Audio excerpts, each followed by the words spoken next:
हम काम करता है। नमस्ते। मुझे पता है मेस में इन दिनों खाना बहुत अच्छा मिलता है, पर इतना भी अच्छा नहीं मिलता कि बिल्कुल ही ऊर्जा चली जाए। नमस्ते। नमस्ते। जवाहरलाल नेहरू और जवाहरलाल नेहरू विश्वविद्यालय खबरों से जाते ही नहीं है, और आप खबरों को बरतने वाले व्यक्ति को बुला रहे हैं, लेकिन मुझे आदेश दिया गया है no politics please, and I take good care of it. यही तो सिखाया है मैं जेएनयू ने, आदेशों का पालन करना। दो तरीके हैं, इस बातचीत को दो दिशाओं में ले जाया जा सकता है। एक, मैं बहुत अच्छी अच्छी बातें करूं आपसे, 10, 12, 15 विद्वानों के कोट जो आप लोगों ने भी याद कर रखे हैं, जगह जगह गिराते रहते हैं। साथ ही मुझे ग्रामशी की जेल डायरी की ये पंक्ति याद आ रही है। साथ ही इसी मौके के लिए अल्लामा इकबाल कह गए थे, या तो अपन बुलंदरानियां करें जो कि जरूरी है, हमने भी खूब सीखी है, काम भी आई है, या दूसरा तरीका यह है कि कुछ कच्ची पक्की लेकिन बेहद सच्ची बातचीत की जाए, जिसका हो सकता है कोई क्रम ना हो। और जब से मुझे मेरे जेएनयू के साथियों का हुक्म हुआ कि आपको आज यहाँ पे आना है, तब से रह रह के वो बातें मेरे दिमाग में आ रही है। तो किस राह चला जाए, पहली की दूसरी? दूसरा। हाँ? सच्ची वाली, दोनों। आप में से कितने लोग जेएनयू में पढ़ते हैं? सब नहीं, सारे नहीं, मुझे बताया गया कि बाहर से भी आए। हाथ नीचे कर लीजिए, थैंक यू। मैं भी जेएनयू से ही पढ़ा हूं। आज जो कुछ भी हूं, जितना भी बुरा बिगड़ा खराब हूं, जितना भी मीडिया को खराब कर रहा हूं, उसके लिए जेएनयू जिम्मेदार है। ऐसे बड़ा हल्का सा महसूस होता है ये बोल के।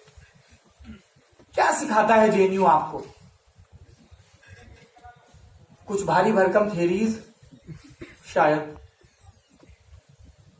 कुछ टैग बाहर की दुनिया के लिए शायद, सिलेबस में कुछ बहुत झामफाड़ किस्म की चीजें शायद। जेएनयू से कहीं आगे की चीज है। इसलिए मेरी ख्वाहिश भी है कि इस देश के हर जिले में, हर सूबे में एक जेएनयू हो। क्या है वो जेएनयू? जेएनयू बहुत सारे बाबा लोगों का कुंभ है, और जेएनयू वाले समझ गए कि ये बाबा वो बाबा नहीं है। तो अपन जेएनयू में आए, हमें एक बाबा मिले एसएल की कैंटीन में। बाबाओं की कई कोटियां होती हैं, कई प्रकार होते हैं। जेएनयू में भी बाबा कई प्रकार के होते हैं। जैसे सतलज और झेलम के बाबा को आप ब्रह्मपुत्रा के बाबा के बराबर नहीं रख सकते। झेलम वाला कहेगा मैं बड़ा हूं, और ब्रह्मपुत्रा वालों को तो बूढ़ों का आशियाना कहा ही जाता है। बाबा मिले, हम लोग नए नए थे, एमए में आए थे, बीए वालों की तरह नहीं थे कि कोई गंभीरता से न ले, एमए में थे। और हिंदी हुपा सेंटर का तब तो बड़ा आतंक था, अभी पता है कि नहीं पता। खासतौर पे जिस दिन डब्बा खुलता है उस दिन हुपा का खूब जिक्र होता है। सुना है कुछ ही रोज पहले डब्बा खुला इलेक्शन का, तो वो बाबा आए, बोले क्या फालतू चीजें तुम लोग सुनते रहते हो, हिमेश रेशमिया ऐसा वैसा। हमारे कान खड़े हो गए। हमने कहा अब गुरु ज्ञान गिरने को है। बाबा बोले सुनना है तो शोभा गोटू को सुनो, क्या ठुमरी गाती है। अच्छा, जब नई नई छौने आते हैं और बाबा लोग जो राह दिखाते थे, हमको लगता है यही राह है, महाजनों येन गता सा पंथा, विद्वान जो रास्ता दिखाए उसी रास्ते पे जाना है। वापस गए, एमसीएम का सुंदर इस्तेमाल किया। प्रिया में एक दुकान थी, वहां से शोभा गोटू की कैसेट खरीद के लाए। तो बाबा लोगों की संगत में रहने का क्या फायदा होता है कि आप छोटे बाबा बन जाते हो, फ्रेंचाइजी मिल जाती है। अब अगली दफा जब हमारी क्लास के लोग जुटे तो वो लोग गाने वाने गा रहे थे, और उनका स्केल अभी उतना ही था, मतलब वो बहुत पीछे जाते थे तो वो रजनीगंधा के गाने गाने लगते थे। तो छोटे बाबा ने कहा क्या फालतू चीजें सुनते हो, शोभा गुट्टू को सुनो। बात आई गई हो गई, पर बात आती है और बात जाती है, उसके दरमियान बात ठहरती है। मेरे उस पहले सीनियर ने मुझे सिखाया कि पॉपुलर सुनना जरूरी है, अच्छी बात है, हम सब सुनते हैं पॉपुलर डिस्कोर्स, पॉपुलर गाने, लेकिन इन सब के बीच में क्लासिकल और लोक उसकी जानकारी रखना बेहद जरूरी है। शोभा गुट्टू से वो सफर शुरू हुआ। अभी मैं आ रहा था तो गाड़ी में पहले गोविंदा का एक गाना सुना, फिर दिलजीत का सुना, और उसके बाद उस्ताद आमिर अली ने बैजू बावरा के लिए जो आलाप भरा था वो सुना। ये जेएनयू सिखाता है आपको, जो विरुद्धों का सामंजस्य है, नया है उसको बाहें पसारे आलिंगन करेंगे, स्वागत करेंगे। पर इसका मतलब ये नहीं कि जो भी पुराना है, जो भी शास्त्रीय है, उसे तज देंगे। बाबा लोगों ने और भी बहुत कुछ सिखाया। जेएनयू में आने से पहले मुझे लगता था कि SC ST ये दो संवैधानिक टर्म हैं जिनके जरिए समाज के जो वंचित लोग हैं उन्हें सहायता दी जाती है। स्टेट इस बात की फिक्र करता है कि ऐतिहासिक रूप से उनके साथ जो भेदभाव हुआ है उसको दुरुस्त किया जाए। पर जेएनयू में आके ऐसे तमाम शब्दों को शक्ल मिलती है, तब ST आपके लिए एक कॉन्स्टिट्यूशनल टर्म भर नहीं रहता। आपकी ऐसे लोगों से मित्रता होती है जो आपकी तरह हैं, जो आदिवासी इलाकों से आए हैं, अपनी संस्कृति, अपनी भाषा, अपने कंसर्न लेकर आए हैं। जेएनयू में आप आते हैं तो आपको समझ में आता है कि सतपुड़ा के उस पार पूरा साउथ नहीं है। हर आदमी मद्रासी नहीं है, हर आदमी सुबह धोती बांध के फिल्टर कॉफी पी के इडली खाता हुआ दफ्तर नहीं जाता है। कर्नाटका और केरला में उतना ही फर्क है जितना पंजाब और बिहार में है। ये सब आप जेएनयू आके सीखते हैं, क्योंकि जेएनयू आपको भाषा की चौहद्दियों में नहीं बांटता है, आपको आपके रीजनल एस्पिरेशन से, आपकी कास्ट, आपकी जेंडर आइडेंटिटी, इनके बारे में अवेयर कराता है, पर इनसे बाहर निकालने में भी मदद करता है। और ये मदद किसी भाषण, किसी सिलेबस के जरिए नहीं होती है, किसी इनकलाबी नारे से नहीं होती है, कोई क्लास टेस्ट नहीं होता है इसका, किसी सेमिनार पेपर में एक पर्चा पढ़ देने भर से नहीं आता है। ये आप रोज कतरा कतरा सीखते हो, कभी गंगा ढाबा पे बहस करके, कभी चाट सम्मेलन को झेल के, कभी होली में हुड़दंगा काट के। हमारे एक कॉमरेड मित्र थे, मित्र अभी भी हैं, कॉमरेड अभी भी हैं, थे मतलब जो घटना सुना रहा हूं उसकी बात। गजब के खगोर, इतनी अझेल किस्म के वो पर्चे लिखते थे, हमको लगता था कि इसको बांचने के लिए भी कोई बड़ा विद्वान आएगा। पर होली के दिन उनकी रंगत बदल जाती है।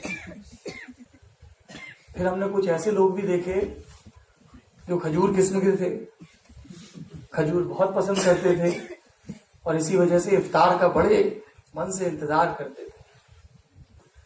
जेएनयू जब आप आते हैं तो आपको बहुत सारे वैचारिक आग्रह दिखते हैं। कोई बिल्कुल मुट्ठी भींचे लाल सलाम कर रहा है, कोई जय श्री राम कर रहा है, कोई लाल सलाम के भी दूसरे कोने पे है और कोई जय श्री राम के भी दूसरे कोने पे, गिरिराज सिंह वाले कोने पे है। पर जेएनयू में अब तो नहीं पता, हमने इन सब धाराओं के साथ रहना सीखा। ये जो अल्ट्रा राइट और अल्ट्रा लेफ्ट वाले थे, वो जब जीबीएम के बाहर मिलते थे तो बड़ा मन से मिलते थे। पता नहीं अब मिलते हैं कि नहीं।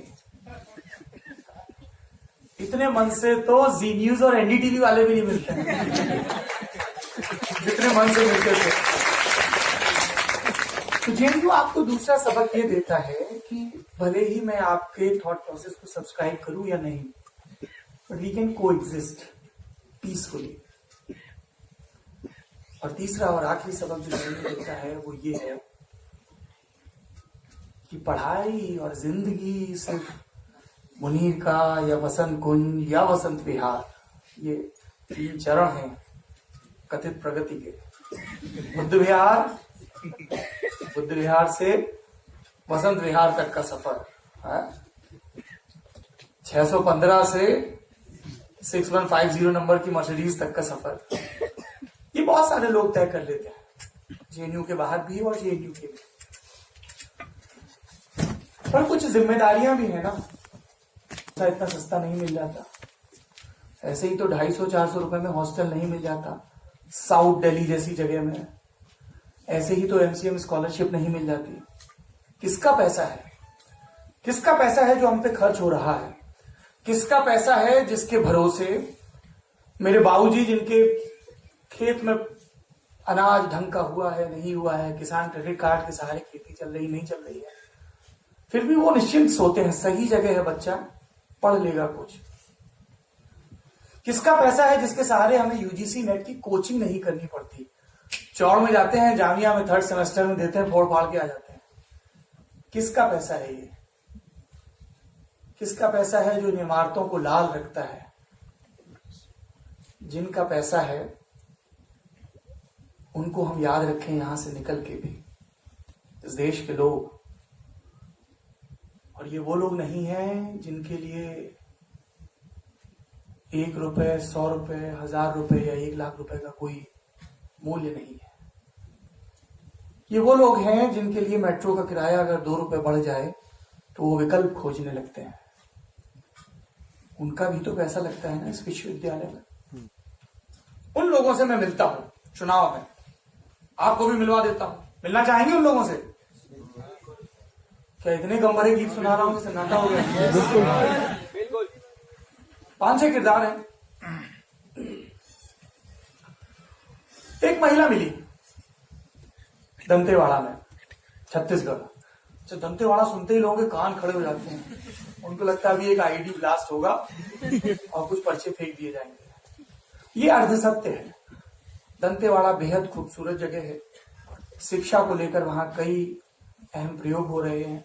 मैं पिछले दिनों छुट्टी में घूम के आया। काकतीय वंश के बहुत सुंदर मंदिर है, बहुत सुंदर जलप्रपात है, चित्रकूट है, तीरथगढ़, बस्तर बहुत खूबसूरत है। कभी भी मौका लगे जरूर जाइएगा। दंतेवाड़ा के गांव में मुझे एक महिला मिली जो आंगनबाड़ी का काम करती है। उन लोगों को लगता है कि जो भी कार से उतर रहा है और उसने पैंट शर्ट पहन रखी है, चश्मा शमा लगा रखा है, वो साहब है, अफसर है।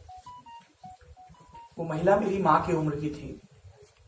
चुनाव की कवरेज करने गए, उन्होंने बताया कि साहब यहाँ रास्ता बना दिया है प्रधान ने। वही समस्याएं जो लगभग हर गांव में है।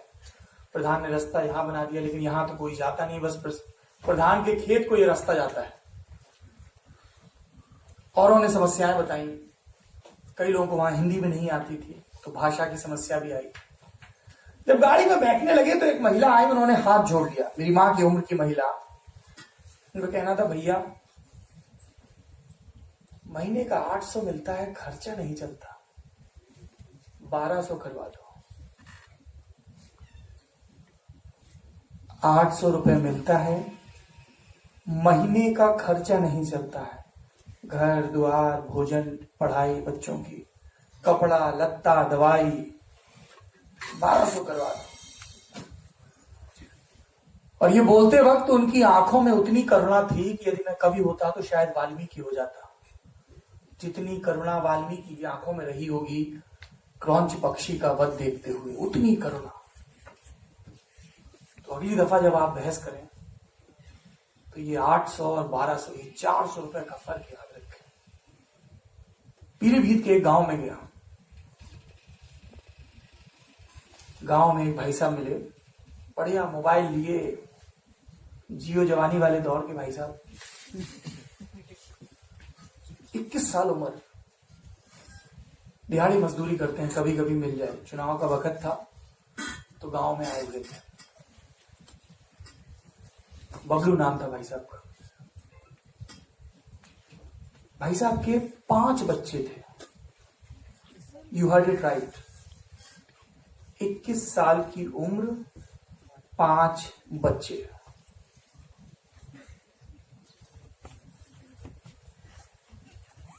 महान देश है। नहीं, देश वाकई महान है, ये हंसने की चीज नहीं है। ये देश महान है क्योंकि हजारों वर्ष पहले हमारे पुरखे जानते थे कि नालियां ढकी होनी चाहिए। तो क्या हुआ, जो हमारे जमाने में नहीं ढकी है। सिंधु घाटी सभ्यता में नालियां ढकी होती थी। पुरखे थे जो जानते थे कि अन्नागार कैसे होने चाहिए। पुरखे थे जो जानते थे कि सड़कें समकोण पर कटी हो तो बेहतर है।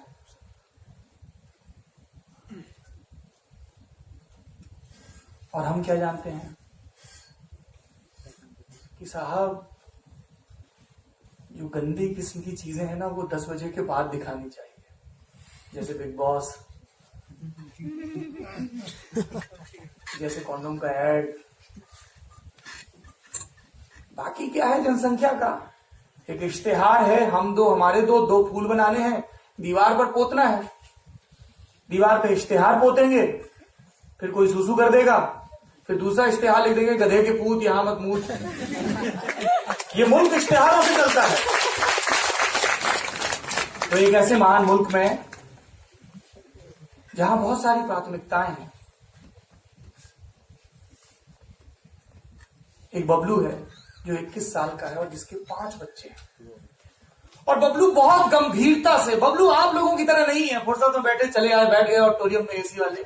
बबलू गंभीर लड़का है, उसका रोजी रोटी का हिसाब फिक्स है और वो बहुत गंभीरता से सोच रहा है कि बस 6वां लड़का हो जाए तो आगे बच्चा नहीं करेगा।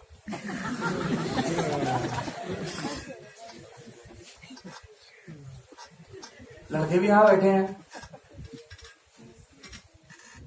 और होमोसेपियंस है तो उनकी भाषा भी है जिसमें मैं आपसे संवाद कर रहा हूं। मुझे आज तक समझ में नहीं आया ये लड़कों के कौन से सुरखाब के पर लगे होते हैं जो लड़कों को लड़के चाहिए, लड़कों की पत्नियों को कहा जाता है कि लड़के चाहिए, उन पत्नियों की जो सासू मां है उनको भी लड़का चाहिए, ससुर को भी चाहिए, रिश्तेदारों को भी चाहिए। मतलब कितने लड़के चाहिए? चाइना में बन रहे हैं क्या लड़के? और क्या करोगे इतने लड़कों का? मतलब जो है उन्होंने क्या ही कर लिया है, मतलब क्या करेंगे? बिट्टू की दुकान पे खड़े होकर सिगरेट लेंगे। नहीं सॉरी, अब तो बिट्टू की दुकान पे नहीं मिलती है, बाहर जाना पड़ता है। या वो रेलवे का जो ट्रेन का कोच होता है, कई पिकासो होते हैं लड़के और कई लड़के पेशाब घर के पिकासो होते हैं, तो वो जाके डिजाइन बनाते हैं बहुत अच्छी। मुझे बड़ा गुस्सा आता है, वो लड़कों पे नहीं आता है, ड्राइंग के टीचरों पे आता है। इतने होनहार, इतने ये हुसैन और सूजा और न्यूटन, इनको समय से स्केच बुक मिली होती तो आज क्या कमाल कर रहे होते। सॉफ्ट पार नहीं मिला, बेचारे वहां बना के आते हैं। तो बबलू को लड़का चाहिए। शास्त्र हैं अलग अलग धर्मों के, बताते हैं पुत्र नहीं हुआ तो किस नरक से त्राण नहीं मिलेगा। ये बात और है कि पुत्र करने के लिए आपने जिस किसी की भी पुत्री है उसकी जिंदगी में पर्याप्त त्राण अभी दे दिया है। बाकी साइंटिफिक टेम्परामेंट वाले लोग हैं, चंदा मामा पास के हो गए हैं, बस इतनी साइंस नहीं समझा पाए हम अपने घर परिवार वालों को। बुनियादी सी चीज, ये जवाहरलाल नेहरू विश्वविद्यालय है, पंडित नेहरू कहा करते थे साइंटिफिक टेम्परामेंट। एक दफा दौरा करने गए वो भाखड़ा नांगल बांध, चीफ इंजीनियर वगैरह सब लोग हाथ बांधे खड़े हुए थे। अक्सर ऐसा ही होता है, सत्ता के सामने सारे कामगार हाथ बांधे खड़े रहते हैं। बैठ जाओ भाई साहब, सूट भी अच्छा लग रहा है आपका, कुर्सियां भी खाली।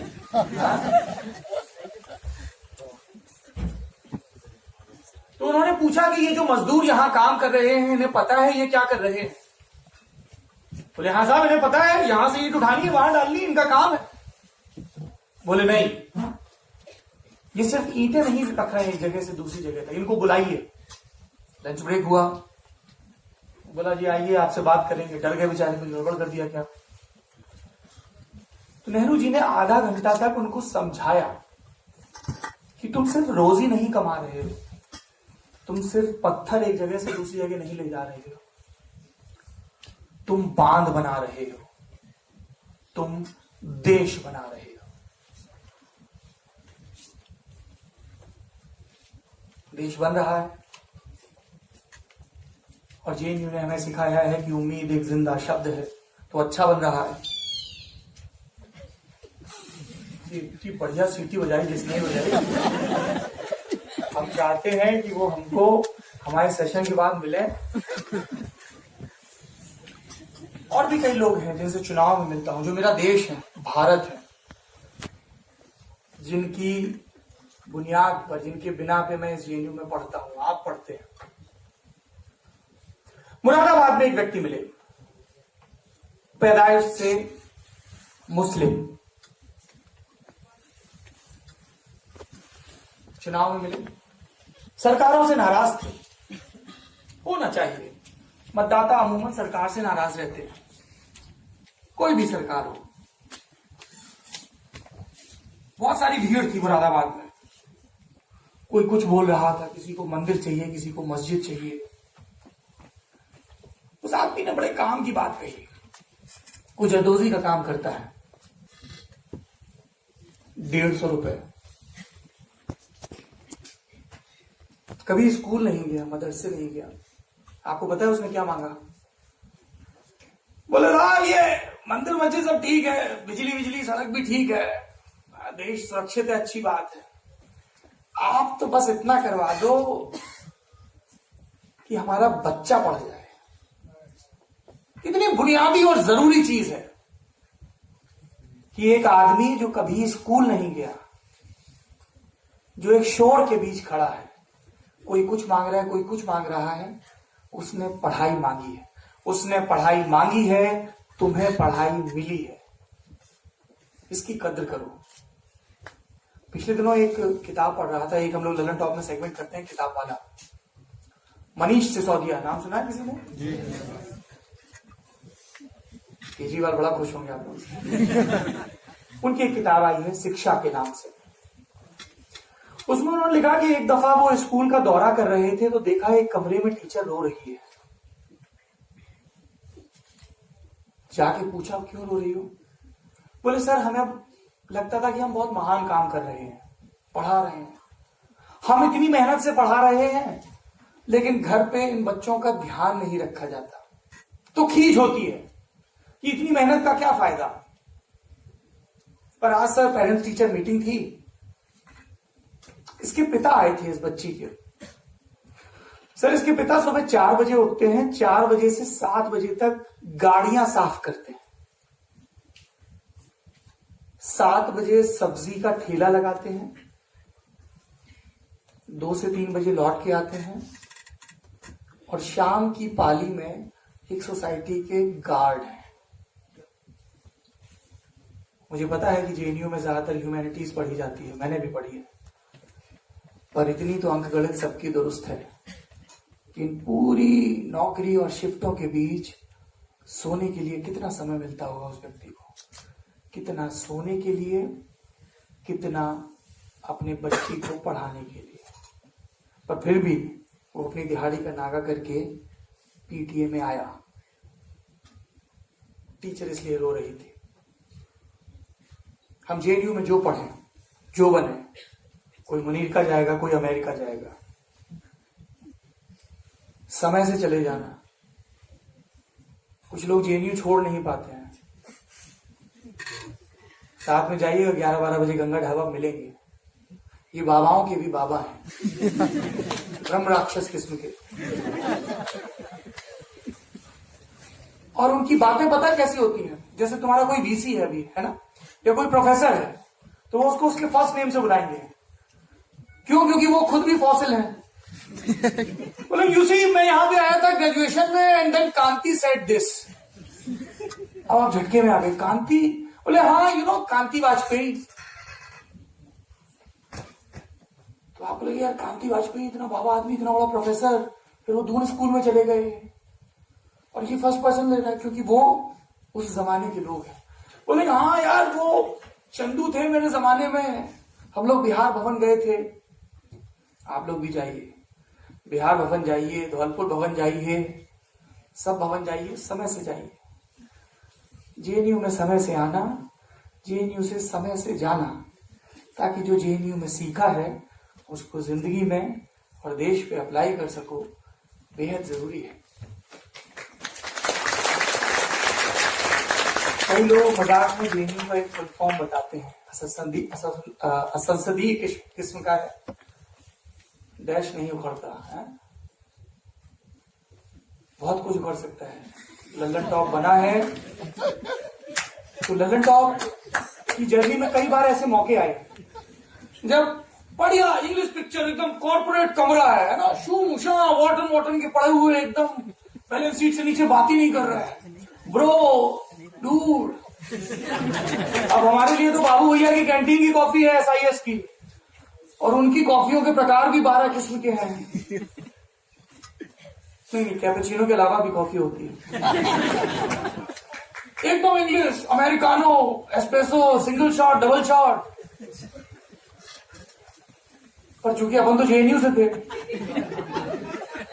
तो जेएनयू क्या करता है आप लोगों को पता नहीं होता। जब आप लोग पहले दिन फॉर्म भरते हो ना, तो उसमें एक केमिकल लगा होता है, तो आप वो फॉर्म पलटते हो तो वो आपकी ऐसे स्किन से अंदर चला जाता है और आपका डीएनए चौड़ा हो जाता है। आप समझ जाते हो आप चौड़े हो जाते हैं। बाकी क्या है, अपन ने अपने प्रोफेसरों को झेल लिया, उन्होंने कहा था 12 को सेमिनार पेपर, तो अपन ने 19 को दिया। ये कॉर्पोरेट जगत की क्या मुश्किलें हैं। तो जेएनयू चौड़े में रहना सिखाता है। जेएनयू सिखाता है कि अपनी जमीन, अपनी मां, अपना ज्ञान, अपनी पृष्ठभूमि, ये सब शर्म करने की चीजें नहीं है। आपका तो नहीं पता, और मैं उम्मीद करता हूं कि ऐसा ना ही हुआ हो। हमारे जमाने में इस बात का लोड नहीं होता था कि तुम्हारे पापा की तनख्वाह कितनी है, बेटा वो तुम्हारे पापा की है, तुम क्या हो, ग्रेड कितना आया, कितनी किताबें गिराई हफ्ते में। इससे आपका स्तर तय होता था। हल्के माने जाते थे वो लोग जो हल्की बातें करते थे, जाति की, प्रांत की हल्की बातें। जेएनयू आपको सिखाता है